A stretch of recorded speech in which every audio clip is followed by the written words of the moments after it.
చేయలేదు, ఉద్యమంలో పనిచేస్తున్నాను. కేసీఆర్ గారికి అనేక సందర్భంలో ఎక్కడైతే మన మద్దతు కావాలో అది కూడా చేయడం జరిగింది. కానీ నాకు ఇలా పక్క కూర్చోబెట్టుకొని గొంతు కోస్తారని చెప్పి నేను ఎప్పుడు కూడా అనుకోలేదు. ఎందుకంటే నాకు ఇట్లా ఉన్నది. నేను కేటీఆర్ గారు కూడా చెప్పినారు, నిజంగానే నేను ఏదైనా యాంటీ పార్టీ చేస్తే నేను రాజకీయాల నుంచి తప్పుకుంటానని చెప్పి మొన్న కూడా చెప్పడం జరిగింది. ఇంకా నేను ఏదైతే ఈరోజు నాకు టికెట్ ఇవ్వలేదు, నేను ఇదే అనుకుంటున్నాను. ఇప్పుడే కొందరు సోదరులు చెప్పినారు, నిజంగా ఇప్పుడు వచ్చినట్టు నాకు ఇప్పుడు కనపడుతుంది. మాట ఇచ్చినారు, వాళ్ళు ఇచ్చినారు మాట. నేను అడగలేదు టికెట్, నేను ఎప్పుడు కూడా అడగలేదు. కానీ వాళ్ళే మాట ఇచ్చినారు, నేను మీకు డెఫినెట్లీ పెద్దపల్లి టికెట్ ఇస్తాను, మీరు మళ్ళీ పార్లమెంట్కి పోవాలని చెప్పి చాలాసార్లు మాట ఇవ్వడం జరిగింది. కానీ ఈరోజు ఏదైతే నాకు ద్రోహం జరిగిందో నిజంగా నేను ఆశ్చర్యపడిపోతున్నాను. ఎందుకంటే ఇప్పుడు కూడా ప్రజల వద్ద ఉండి ప్రజల సమస్యలు దూరం చేయడానికి, తెలంగాణ అభివృద్ధి కావాలని చెప్పి తెలంగాణ గురించి కొట్లాడి మళ్ళీ తెలంగాణని ఇంకా ఎక్కువ మంచి బాటలో తీసుకువెళ్ళాలని చెప్పి నాకు ఆశ.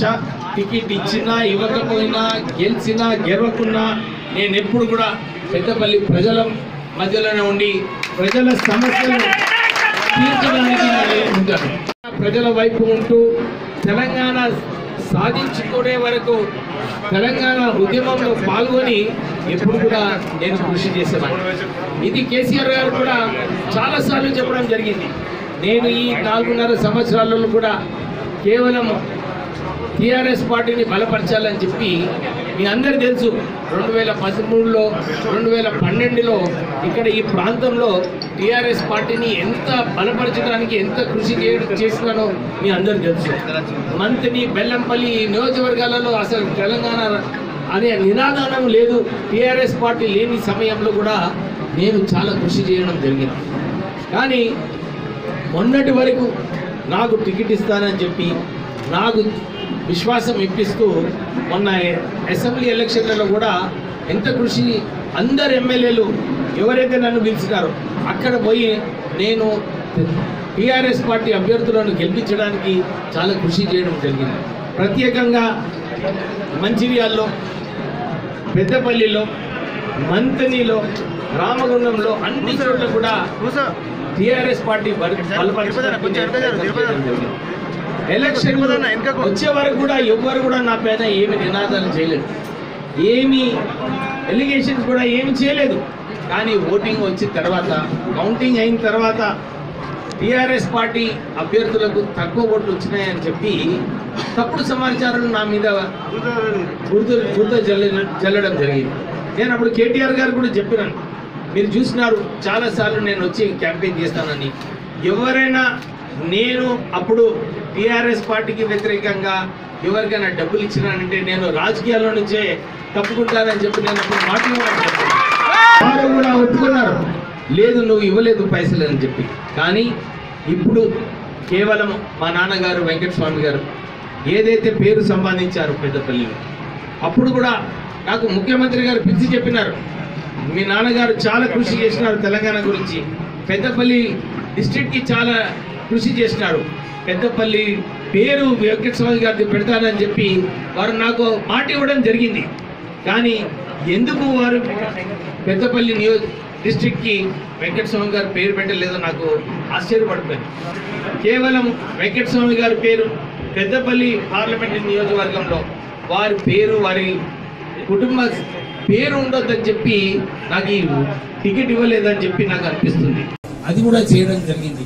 కానీ నాకు ఇలా పక్క కూర్చోబెట్టుకుని గొంతు కోస్తారని చెప్పి నేను ఎప్పుడు కూడా అనుకోలేదు. ఎందుకంటే నాకు కేవలం నాకు ఇట్లా ఉన్నది. నేను కేటీఆర్ గారు కూడా చెప్పినాను, నిజంగానే నేను ఏదైనా యాంటీ పార్టీ చేస్తే నేను రాజకీయాల నుంచి తప్పుకుంటానని చెప్పి మొన్న కూడా చెప్పడం జరిగింది. నేను ఇంతే నా కోరిక. నేను ఏదైతే ఈ రోజు నాకు టికెట్ ఇవ్వలేదు, నేను ఇదే అనుకుంటున్నాను. ఇప్పుడే కొందరు సోదరులు చెప్పినారు, నిజంగా ఇప్పుడు ఫ్రీడమ్ వచ్చింది, నీకు బానిసత్వం నుంచి ఫ్రీడమ్ వచ్చినట్టు నాకు ఇప్పుడు కనబడుతుంది.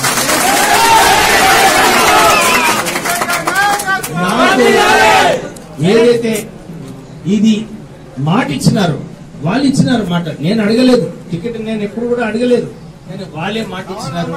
నేను మీకు డెఫినెట్లీ పెద్దపల్లి టికెట్ ఇస్తాను, మీరు మళ్ళీ పార్లమెంట్ పోవాలని చెప్పి చాలా సార్లు మాట ఇవ్వడం జరిగింది. కానీ ఈ రోజు ఏదైతే నాకు ద్రోహం జరిగిందో నిజంగా నేను ఆశ్చర్యపడిపోతున్నాను. ఎందుకంటే ఎప్పుడు కూడా ప్రజల వద్ద ఉండి ప్రజల సమస్యలు దూరం చేయడానికి, తెలంగాణ అభివృద్ధి కావాలని చెప్పి తెలంగాణ గురించి కొట్లాడి మళ్ళీ తెలంగాణని ఇంకా ఎక్కువ మంచి బాటలో తీసుకువెళ్లాలని చెప్పి నాకు ఆశ. టికెట్ ఇచ్చినా ఇవ్వకపోయినా, గెలిచినా గెలవకున్నా నేను ఎప్పుడు కూడా పెద్దపల్లి ప్రజల మధ్యలోనే ఉండి ప్రజల సమస్యలు ఉంటాను. ఇంకొక అవకాశం కలుగుతుంది. ఈ ఏదైతే నాటకం వేసినారో నాకు టికెట్ ఇవ్వద్దని చెప్పి, ఏదైతే నాటకం, ఇది కేవలం నాటకం లెక్కనే ఉన్నది. ఏదో కూడా బురద జల్లి టికెట్ రాకుండా చేసినారు. నాకు ఇదొక వెన్నుపోటు చేసినప్పటికీ కూడా నాకు ఇది ఒక అవకాశం వచ్చింది. మొత్తం తెలంగాణ వ్యాప్తంగా తెలంగాణ ప్రజలకు ఏదైతే న్యాయం కావాలో ఆ న్యాయం గురించి డెఫినెట్లీ పోట్లాడతానని చెప్పి మీ అందరికీ విశ్వాసం చూపిస్తూ, మీరు ఏదైతే ప్రేమగా ఇంత పెద్ద సంఖ్యలో వచ్చి నాకు మద్దతు పలకడము, నాకు మీ ప్రేమ చూపించడము నాకు నిజంగా ఈ రోజు చాలా సంతోషంగా ఉంది. మీ ప్రేమను చూసి మీ అందరికీ కూడా నేను నమస్కారం అని చెప్పి అందరితో మీరందరూ చూస్తున్నారు, వాళ్ళందరూ మాట్లాడినారు.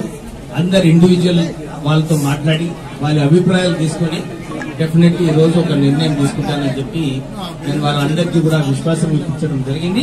దాని ప్రకారంగానే నేను ముందుకు పెట్టాను. నిరంతర న్యూస్ అప్డేట్ కోసం ఛానల్ ను సబ్స్క్రైబ్ చేయండి. పక్కనే ఉండే బెల్ సింబల్ ను క్లిక్ చేయడం మర్చిపోకండి. అప్డేట్స్ ని మిస్ అవ్వకండి. Thanks for watching. Please like, comment, share. Follow on Facebook, Google+, Twitter,